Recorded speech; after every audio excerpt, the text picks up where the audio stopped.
Mengapa disiplin seringkali lebih menentukan hasil dibandingkan teknik analisa semata, Coach? Oke ya, ini bagus banget ya.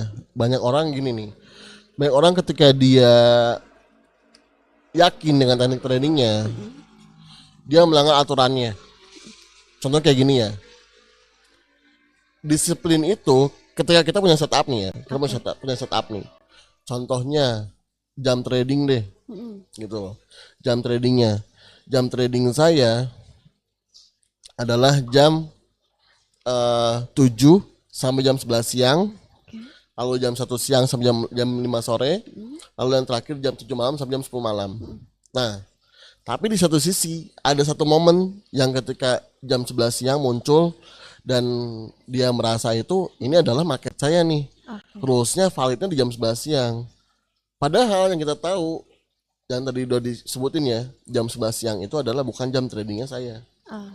Nah, akhirnya apa? Akhirnya melanggar ya kan? Melanggar karena nggak ada momentum entry dari jam 10, dari jam 7 sampai jam 10. Mm-mm. Nggak ada momentum entry, akhirnya jam 11 muncul momentum entry, padahal bukan jamnya. Akhirnya masuk posisi dan ternyata apa? Salah. Oh. Nah, disiplin itu kalau misalnya orang disiplin, itu benar-benar meskipun munculnya teknik jam 11 siang tadi, Mm-mm. tapi kalau misalnya itu bukan jamnya dia trading, dia nggak akan trading, dia akan Mm. menunggu jamnya lagi untuk trading. Nah, disiplin itu sangat susah banget. Mm-mm. Hampir saya pun buat disiplin karena masih melanggar disiplinnya, Oke. ya kan? Karena susah banget gitu. Kadang Mm-mm. alhasil ketika saya tahu nih ya, ini harga mau naik.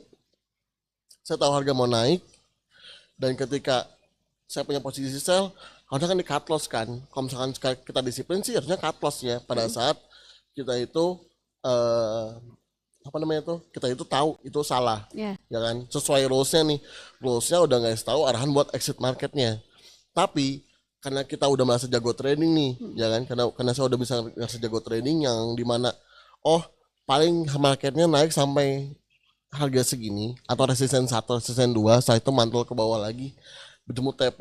Mm. Nah akhirnya yang harusnya tadi exit posisi itu kita nggak exit, tapi apa, tapi malah jadi di resisten 1 tambah sell lagi, di resisten 2 tambah sell lagi, yang harapannya dia ke bawah gitu loh. Nah biasanya itu yang mempengaruhi ketika disiplin. Kalau misalkan kita disiplin ya, rulesnya udah saat waktunya exit ya exit, tapi karena misalkan kita udah paham trainingnya nih, wah Oke. ini saya udah pinter, udah jago Ah. trainingnya, ya kan, udah jago trainingnya nih, ini pasti harga ke bawah, nggak taunya harga nggak sesuai.